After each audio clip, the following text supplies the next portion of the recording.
नमस्कार दोस्तों, स्वागत है आप सभी का। मैं हूं सुधांशु।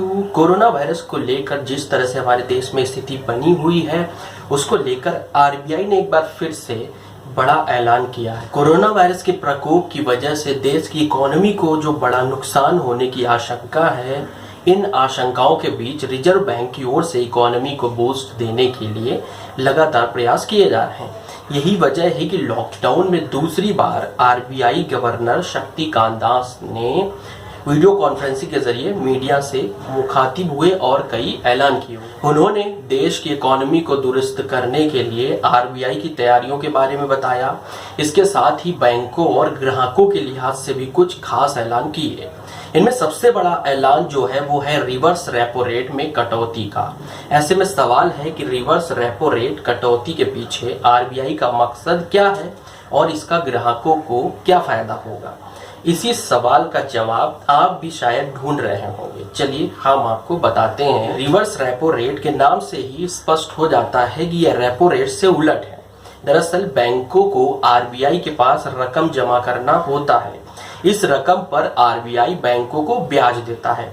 जितना ब्याज रिवर्स रेपो रेट होता है, बैंकों को उतना ही मुनाफा होता है। वहीं जब रिवर्स रेपो रेट में कटौती होती है तो बैंकों को आरबीआई से मिलने वाला मुनाफा कम हो जाता है। अब सवाल है कि आरबीआई का आखिर मकसद क्या है, क्यों रिवर्स रेपो रेट में कटौती की गई। तो आपको बता दें कि जब भी आरबीआई को लगता है कि बाजार में नकदी की जो है उपलब्धता वो बढ़ रही है, तो रिवर्स रेपो रेट बढ़ा दिया जाता है। इसका मकसद होता है कि बैंक ज्यादा ब्याज कमाने के लिए अपनी रकम आरबीआई के पास जमा करा दें।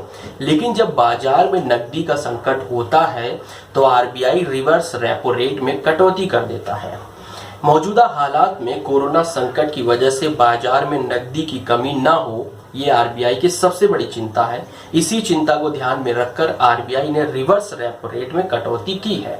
इस कटौती के जरिए आरबीआई बैंकों को ये मैसेज देना चाहता है कि हमारे पास पैसे ना जमा कर आप ग्राहकों को कर्ज दें। अब सवाल है कि आखिर आपको इससे क्या फायदा होगा। तो आपको ये बता दें कि जाहिर है कि रिवर्स रेपो रेट कटौती के बाद बैंकों को आरबीआई से कम ब्याज मिलेगा।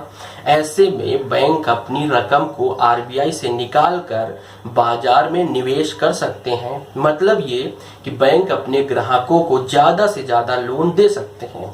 इसके पीछे बैंकों का मकसद अपनी जमा राशि से ज्यादा मुनाफा कमाना होता है। इसके अलावा बाजार में नकदी का संकट खड़ा नहीं होगा। कोरोना वायरस संकट की वजह से लड़खड़ाती हुई हमारी अर्थव्यवस्था को संभालने के लिए ये आरबीआई का एक बड़ा कदम माना जा रहा है। अब ग्राहकों को नुकसान भी है, वो किस तरह का। आरबीआई के इस फैसले से नकदी का संकट तो दूर हो सकता है, लेकिन ग्राहकों की बचत पर कैंची भी चल सकती है। दरअसल रिवर्स रेपो रेट कटौती के बाद इस बात की आशंका है कि बैंक एक बार फिर आपके फिक्स्ड डिपॉजिट समेत कई जो सेविंग्स हैं उस पर कटौती कर दे। बता दें कि एफडी को बचत का एक बहुत ही सही जरिया माना जाता है। बीते कुछ समय में इस पर बैंकों की ओर से लगातार कटौती की जा रही है, जिससे ग्राहकों को नुकसान भी झेलना पड़ता है। तो ये थी आज की छोटी सी जानकारी। अगर आपको ये वीडियो पसंद आया हो और आप इसे YouTube पर देख रहे हैं तो आप हमारे चैनल को सब्सक्राइब करें, वीडियो को लाइक करें। और अगर आप इसे Facebook पर देख रहे हैं तो हमारे पेज को लाइक करना ना भूलें। धन्यवाद। जय हिंद, जय भारत।